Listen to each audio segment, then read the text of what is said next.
Tapi alhamdulillah pun aloma insya Allah tiasa ngimbangan. Sok emut ke pepatah sepuh, urang teh ulah nepi ka jati kasilih ku juntinya.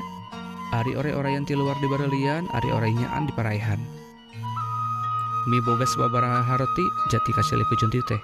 Nyaeta anu hade kasilih ku nu goreng atawa bisa ngandung siloka ari budaya deungeun diaragulkeun ari budaya sorangan ditaringgalkeun. Po manyajang ulah lali ka Purwadaksi poho kana wiwitan lain mi Gusti tapi mau pusti. Jeri wanci nu sayakti ngamumule lemah cai. Wargi sadaya sebelakna atos asa. Hayu urang tuang. Salam panguhanoh sim kuring ti Cikijing Majalengka. Assalamualaikum warahmatullahi wabarakatuh.